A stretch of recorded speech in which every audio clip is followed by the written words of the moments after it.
ओम नमः शिवाय। ओम श्री गुरु माताय नमः। ओम श्री गणेशाय नमः। आज आप लोगों का समय न बर्बाद करते हुए एक विशेष मंत्र दे रहा हूँ जो सर्वत्र विजयकारक है। और ये मंत्र जो है श्मशान आकाश रुद्र मंत्र है। आप लोगों को YouTube पर ये इस तरह के मंत्र देखो कोई नहीं देता है। हमारा उद्देश्य ये है कि उन चीज़ों को अपनाओ जिससे चाहे जैसे कार्य हों तुम्हारे, चाहे जैसे कार्य हों, जब दिल से लग करके आप पूजा करोगे, जाप करोगे तो आपके कार्य सभी होंगे। कारण ये है, मनुष्य विश्वासघाती हो सकता है, पक्षपाती हो सकता है। देवता कभी पक्षपात नहीं करता, कभी विश्वासघात नहीं करता। और जब आप देवता की सानिध्यता को प्राप्त करना चाहते हो, उसी संलग्नता के साथ, उसी भाव के साथ, उसी विचार के साथ, उसी बुद्धि के साथ में आप उससे जुड़ते हो तो देवता भी तुम्हें चाहता है। बशर्ते क्या है कि देखो, मैंने पहले भी वीडियो में बताया था कि देखो जितने रुद्र मंत्र हैं इनको कोई संसार में पैदा ही नहीं हुआ जो कीलित कर दे, क्योंकि ये स्वयं रुद्र के ही बोले हुए मंत्र हैं, शिव जी के ही बताए हुए मंत्र हैं। आप लोगों ने ध्यान नहीं दिया। हम उन मंत्रों को खोज करके आप लोगों के लिए प्रयास करके लाता हूँ कि जिनके द्वारा, देखो होता क्या है कि देवता, हम प्रकृति के अधीन हैं और देवता एक प्रकार की प्रकृति है, प्राकृतिक ऊर्जा है। वो किसी के बंधन में नहीं आता है। बशर्ते क्या, हमारे शब्दों में, बोले गए शब्दों में वो रहस्य छिपा हुआ होता है कि जिसके द्वारा जब हम वाणी हमारी तरंगित होती है तो यह ऊष्मा, एक प्रकार की ऊष्मा है, ऊर्जा है, ये वायुमंडल में अपने टारगेट को पकड़ लेती है। कि जैसे पूर्वाई चली, पछुआ चला, उत्तर से हवा चली, दक्षिण से हवा चली, इसे आप तो नहीं समझ पाओगे क्योंकि यह स्पर्श की चीज़ है। लेकिन जब वायु में हमारा मंत्र विलीन होता, वायु में इसकी तरंगें जब विलीन हो जाती हैं तो ये तरंगें उसी पावर को, उसी ऊर्जा को, जो ऑक्सीजन में ऊर्जा छिपी हुई होती है, उसको ये टच करता है, उससे आपको जोड़ देता है। और वो ऊर्जा ये प्राकृतिक ऊर्जा होती है, इसलिए वो तुम्हारे कार्य अपने आप ढंग से होने लगते हैं। अब रही बात है, इसी चीज़ को अगर आप ज़्यादा अग्रसर हो करके, ज़्यादा इच्छित भाव से, ज़्यादा कामना से, ज़्यादा प्रेम से, ज़्यादा लगाव से जब आप इसके सानिध्यता ज़्यादा प्राप्त करना चाहोगे तो इसको ज़्यादा से ज़्यादा जाप करना पड़ेगा। एक रूप को आधार मान करके हम लोग क्या करते, पूजा अर्चना कि प्रभु सुनो, मेरी प्रार्थना को स्वीकार करो, मेरी प्रार्थना को स्वीकार करो। हम एक प्रार्थना, मंत्र क्या है, एक प्रार्थना है, जरिया है। लेकिन इस तरह के मंत्र क्या होते हैं, ये सभी आकर्षण और वशीकरण के विषय में आते हैं, इसी बोध में आते हैं। ध्यान देना इस चीज़ को। और वो ऊर्जा आकर्षित हो करके तुम्हारा कार्य करने में सक्षम हो जाती है और आप सफलता प्राप्त कर लेते हो। इन चीज़ों पर ध्यान दो। दुनिया के कार्य कोई अधूरे नहीं रह सकते। अगर तुम सही साधक बनना चाहते हो तो जैसे आज का मंत्र मैं दे रहा हूँ, इस मंत्र को अपना लीजिए और फिर देखिए चमत्कार अपने जीवन में कि कैसे सब चीज़ें तुम्हारे अनुकूल होती हैं। बशर्ते क्या, तुम मेहनत करोगे तभी संभव है। ये ध्यान रखना। अगर मेहनत नहीं कर सकते हो, तुमसे जो कुछ हो सकता है देखो, देवता तुम्हारा घर नहीं मांगता, तुम्हारा प्राण नहीं मांगता, तुमसे धन नहीं मांगता, तुम्हारा प्रेम मांगता है।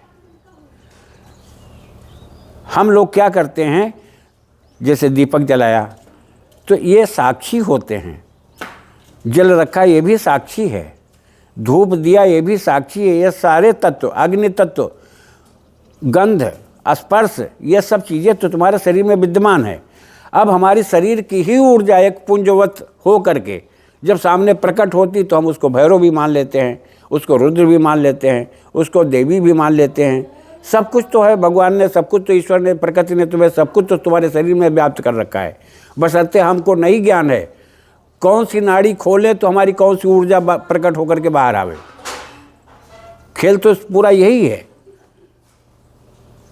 लेकिन अगर हमारी बातों पर ध्यान करोगे तो किसी अच्छे साधक से मिलो, कोई गुनाह नहीं होता है। गुरुजन से मिलना, परामर्श लेना, उनके सामने अपनी व्यथा को रखना, अपनी पीड़ा को रखना, उस रहस्य को समझना, एक बार में नहीं, 2 बार में, 2 बार में नहीं, 10 बार में।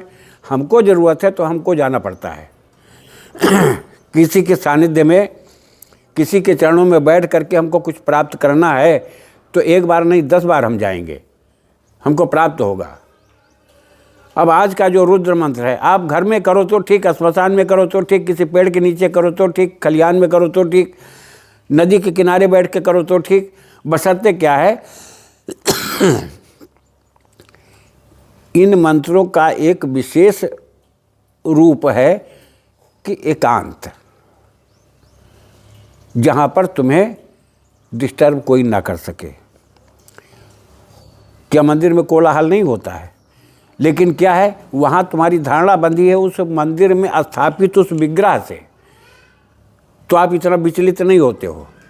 नदी के किनारे जा कर के जब तुम अपने लक्ष्य पर टारगेट को बना करके अपने लक्ष्य पर संधान करते हो तो वहाँ पर तुम ज़्यादा डिस्टर्ब नहीं होना पड़ता है। घर में गृहस्थी है तुम्हारी, तुम्हारे बाल बच्चे हैं, इसलिए यहाँ पर डिस्टर्ब हो जाता। जब मानसिकता बिगड़ती है तो हमारे वाइब्रेशन, हमारी बिगड़ती है, फिर बिखर जाती है। जो चीज़ हम चाहते हैं, किसी चीज़ से टच होना चाहते हैं तो बीच में तारतम्य टूट जाता है, इसलिए हमारे कार्यों में व्यवधान आता है, विलंब होता है। आप लोगों का समय ज़्यादा न लेते हुए आप इतना करिएगा, इस मंत्र को करने से पहले एक दीपक जला लीजिएगा। अगर हो सके तो मंदिर में करो, हो सके तो घर में करो, जैसे सुविधा आपको हो। मंदिर में करोगे सर्वश्रेष्ठ है, घर में करोगे तो एकांत जगह होना चाहिए, पूजा में कोलाहल नहीं होना चाहिए। आप रुद्र की एक प्रतिमा ले आइए, रखिए सामने, विग्रह रखिए। जिनके पास ये चीज़ें नहीं उपलब्ध वो क्या करते हैं, दीपक भी नहीं उपलब्ध हो क्या करते हैं, वो माला भी का भी अगर व्यवस्था नहीं तो माला भी जरूरी नहीं है।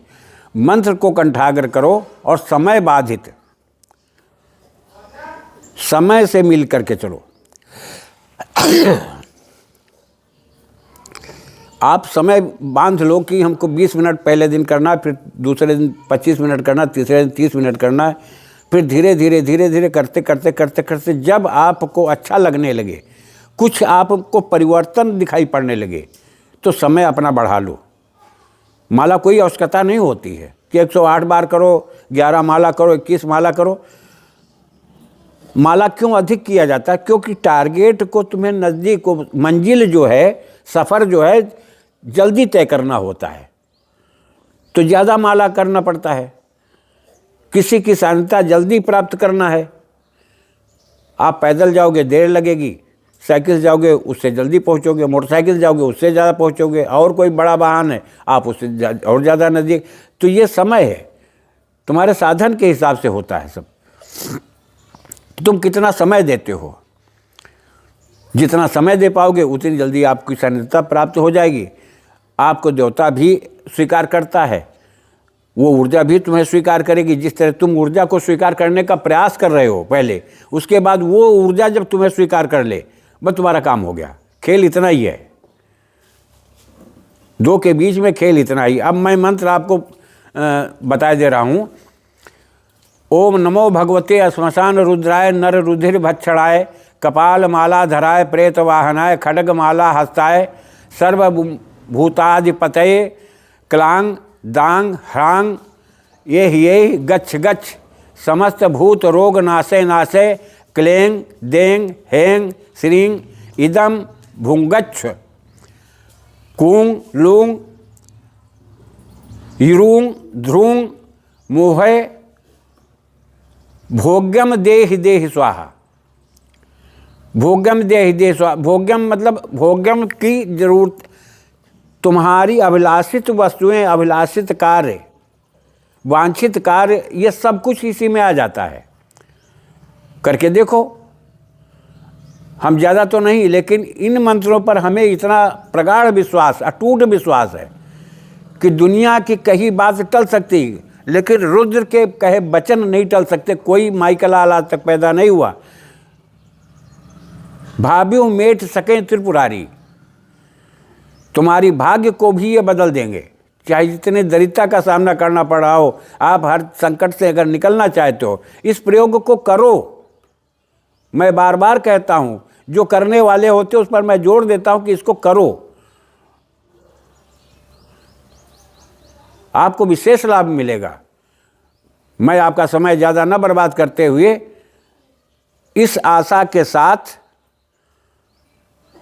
मैं अपनी वाणी को विराम दे रहा हूँ कि आप लोग करके इससे विशेष लाभ उठाएंगे। सबके लिए मंगल कामना। माँ भगवती सबका कल्याण करे। भोलेनाथ की कृपा दृष्टि सब पर बनी रहे, सब पर वरद हस्त की छत्र छाया बनी रहे। जय राष्ट्र, जय भारत, वंदे मातरम।